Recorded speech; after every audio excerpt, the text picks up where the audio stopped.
which in the United States will result in federal prosecution to the fullest extent possible. Sincerely, Donald J. Trump. Hey, so this guy, is he like, let me get this straight, because you got the I don't know that nigga from Adam. That nigga could be sitting next to me right now. I wouldn't know it's him.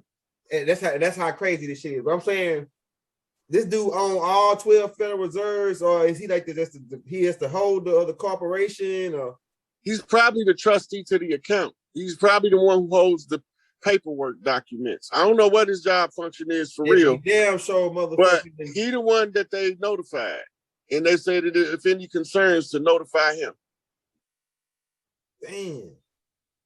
Now, the next thing is this nigga one of them Caucasian looking niggas, feds, them clown niggas, or is he one of them black Jewish Zionist more niggas? We just speculating. Type his name into Google, see if that nigga come up. All right, let's see. Roger Allen Moore. Let's get this nigga, man. Hold up, Rod. Let's get this nigga, man. Let's get this nigga, man. This nigga name pop up, man. If it's a white guy, I'm gonna fall out of my chair. Shit. It's probably gonna be a Negro. Oh, how you spell his name? Put Roger Allen Moore in there.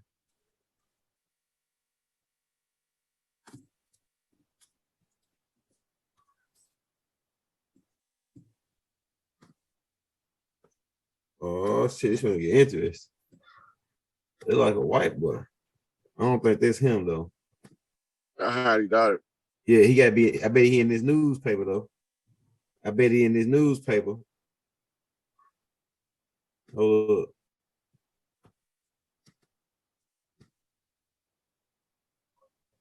Hold up, we're gonna go back. It might tell you what the articles say under it. Damn. Okay, there you go, right there. It says Roger A. Moore, 58, Republican Counsel, New York Times. That's got to be him though. Look, that's got to. Hey, look, that's got to be. I bet that's dude. Hold on, let me blow this shit up.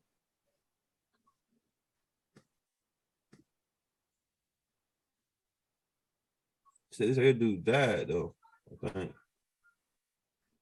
Okay, it's Roger A. Moore, a lawyer who served general counsel to the Republican National Committee 1981 until last year. Died of cancer. Okay, that might not be him then. Hold on, we're gonna get his ass. Man, Donald Trump fingered them niggas, man. Hold up, bro. Hold up, bro. Roger Allen Moore. I'm gonna try to type that Raphael part too.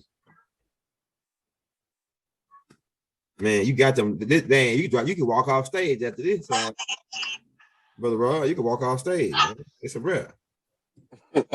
Drop the mic, man. It's it. You just broke my. You just cracked my head, man. You can walk off stage after this. It's game over. You got Bobby Hemmett to finger them niggas. He greased them up for you, and you just went on just nailed them up, man. It's a wrap. Yeah, we about to go back to Bobby Hemmett in a minute. That dude's name was Roger some. Hold up. Hold up, damn. Hold up, bro. We gotta find that nigga, bro. Hold on, versus the state. Raphael versus the state. Oh shit, hold up. We might got this nigga, man. That's not the same. You show Roger Allen Moore, plaintiff. He going against Maryland State. Look at this, look at this. He's got the same fucking name, man. Look, Rod makes it might be him. Yeah, he fought against the state on oh hell yeah, it's him, man. It's him. What's the case? What's the case? The case is okay, it says Roger Mixon Moore, Raphael, aka Roger Allen Moore, plaintiff versus State of Maryland Incorporation. Yeah, see, look, this the way it's written, you can tell that it's him. You can tell that it's a Moore going against them. Okay, like, but what is he suing for? What's the case about? Okay, scroll down and let's see what the unpublished opinion is. Okay. Appeal for United States District Court to Maryland and Baltimore. Okay, all right, but before the circuit court from the public, Moore is appealing the district court order dismissing his complaint for Frivolous. I can't say that word. Okay. Frivolous. For frivolous. We have Frivolousness. Frivolousness means that it ain't had no value to it. Oh, okay. Yeah, it sounds like some shit Moors go after. According to a reforming the reasons stated by the district court versus Maryland, we dispense with our arguments because the fact that legal contents are present presented in the minerals material before the court and argue. Okay, all right. Yeah, they ain't talking about nothing, but that's definitely him right there though. That's the same guy, but we need to know what the case is about. Yeah, that's it. They're frivolous. I mean, like they probably had some. It probably was a ticket or some shit that Moors don't go down for. Hold on, don't worry. We finna get this nigga, man. We finna get this nigga, bro, man. We got his name. I'm gonna find this nigga. I'm gonna grow up the crime dog, my nigga. I'm gonna grow up. We finna sniff this nigga out, bro. He got these court cases. Okay, here go a birth certificate thing. It says something about a conspiracy birth certificate.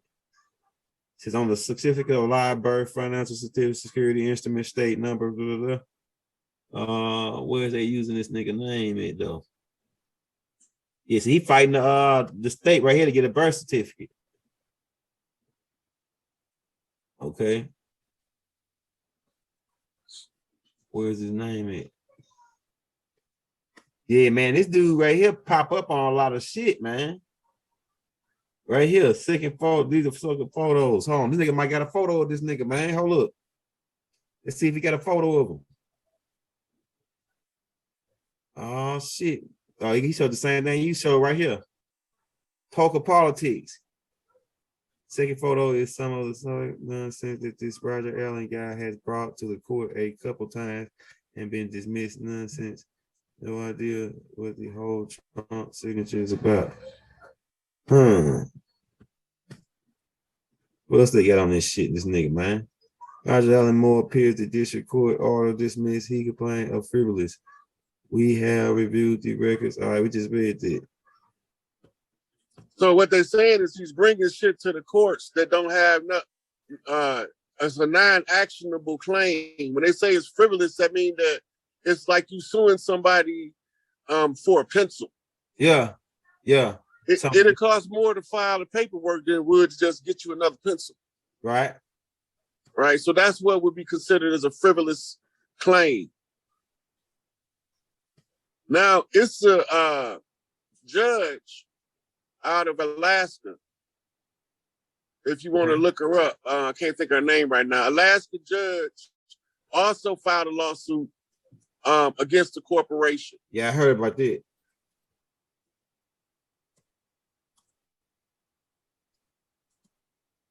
She found out in discovery. She got a book out too.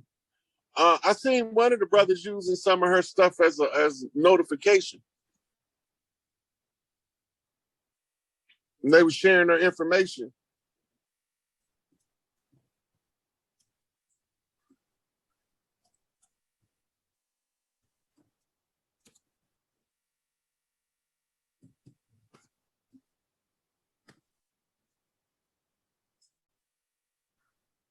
You see a picture of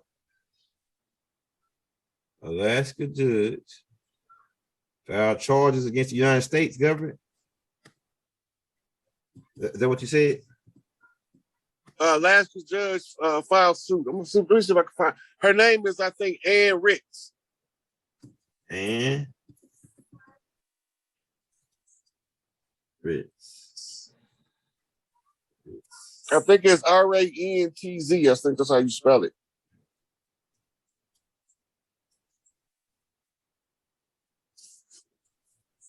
It was more than one angle exposing the fraud, and more than one person involved in it. It was a whole bunch of different people doing a whole bunch of different things at the same time. And hold on, I'm trying to find that lady.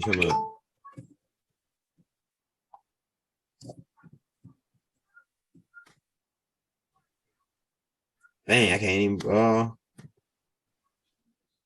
Okay, that might be it right there. I can't see the screen because it's too little, so I can't help it. Okay, hold up. And Ritz. I think you spell her name like this, Ritz. Ritz. Right here. Is that her name? Right here, this lady? Ritz.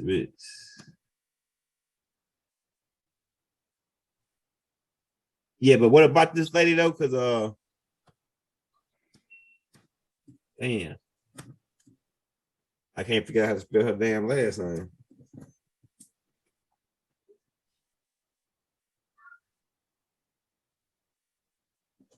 Hey, if you end up being in the building, man, hit that like, hit that subscribe button, hit that bell. If you don't receive a notification from us every day, come back and check with us, man. We putting something out every day for you, man. I had to send her another time. Okay, all right. But I'm gonna tell you a little bit about her though.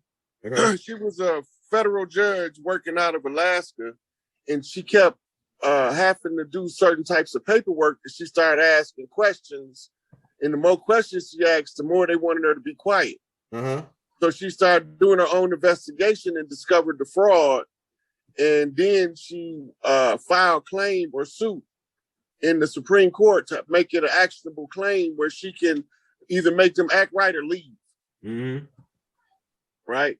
So when we be talking about those people that's behind the agenda, these people own Hollywood. These people own DC.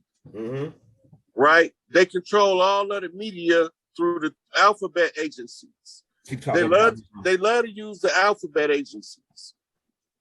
Right? But let's go back to Bobby Hemmett, and we're going to let him wrap us up with the rest of what he got to say about the Moors in the cleanup.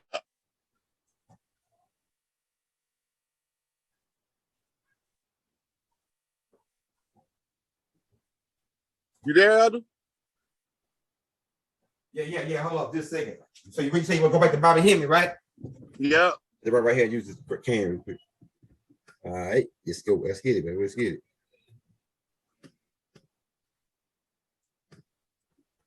All right. It's nowhere for it to go in this deteriorated state, so it tries to go into the brain. But the brain will only accept so much. This is what they call the swelling. This is the encephalia. And the water that's causing the encephalia is the water of the cerebrospinal fluid, which is your hydro. So now you understand hydroencephalia, what it comes from. Well, what's the remedy?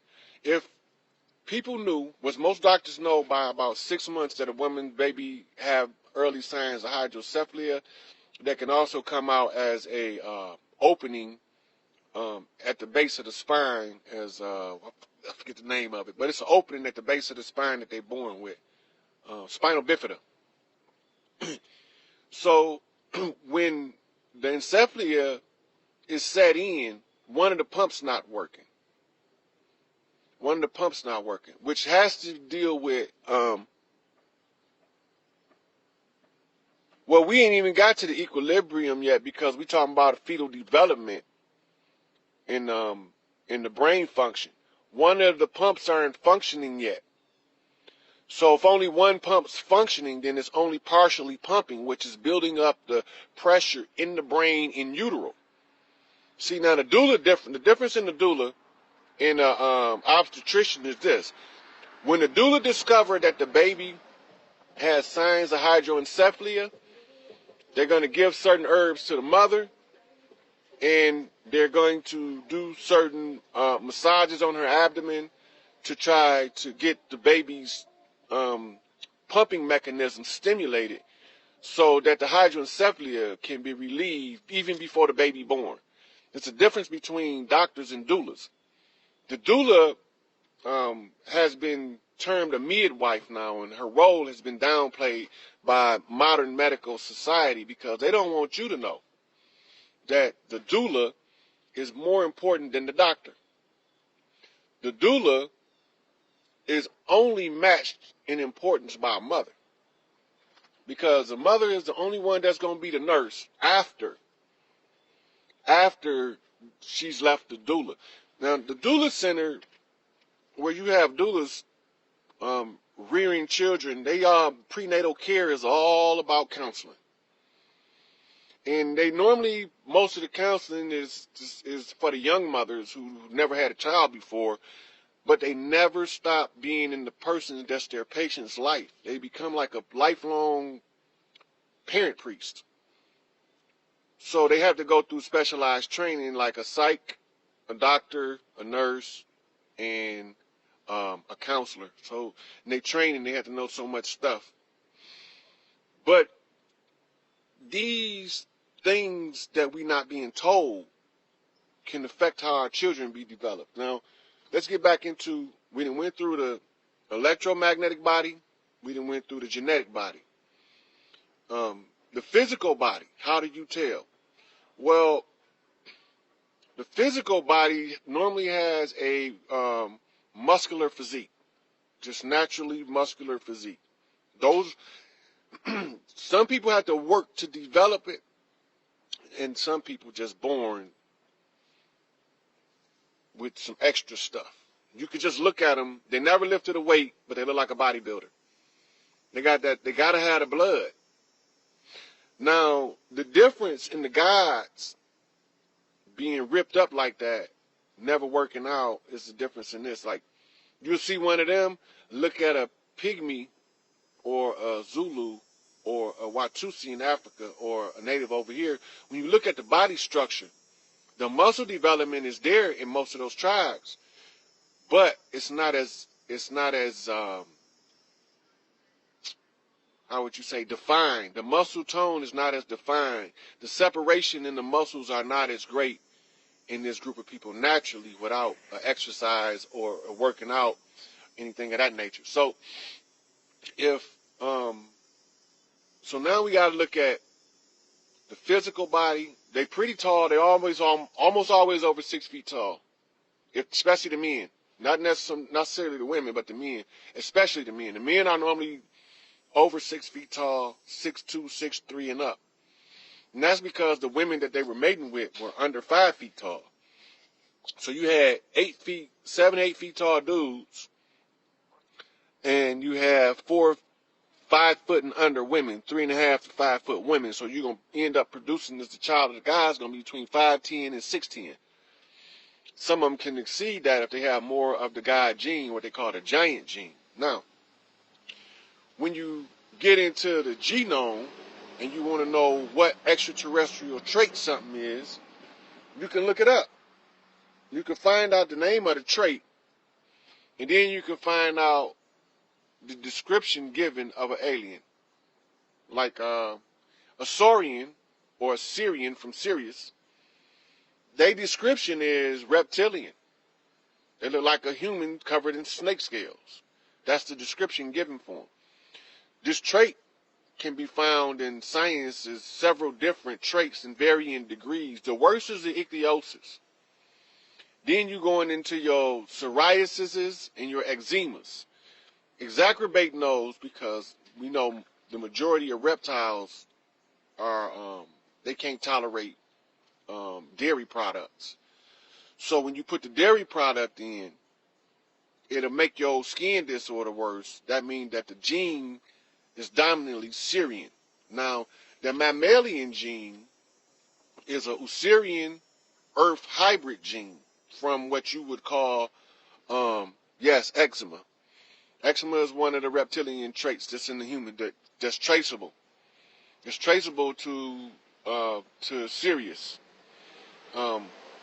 Which one was I on next? Oh, the mammalian gene, the monkey gene.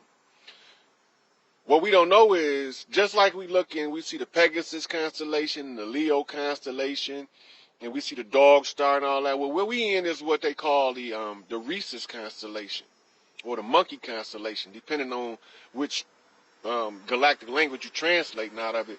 It's either the Sirius or the monkey. Not Sirius, Simeon, or the monkey constellation. And the symbol for it is a giant monkey that you see down in South Central America in the Nazca lines. That's the symbol for this star system we in before it was ever visited by the strangers, the visitors. The first ones to come was the Usurians, which was through and knew that was Enki's bloodline. They were the first males here. Males didn't exist on Earth or Venus before the Osirians came, and they had to find a female that Mother Earth, or what they called her then Tiamat, would accept as a ruler, because a man wasn't allowed to rule because of the birthright of the mitochondrial gave rulership a certain level according to the mitochondrial rights. So when we all start over the last few thousands of years intermingling, then it got turned up in the 1500s to now. And the goal was America was created to be the great melding pot. What does that mean? Go back in your history books and find it and find out what does the great melding pot mean. Right? Once you understand that, then you need to ask yourself, why is there a one drop of blood doctrine, and what does it mean? Why is there a one drop of blood doctrine, and what does it mean? Now, the doctrine says one drop of black blood makes you black. So look at that and analyze it. So we look at some white guys or some white girls and say they act like they black. They must be a wigger.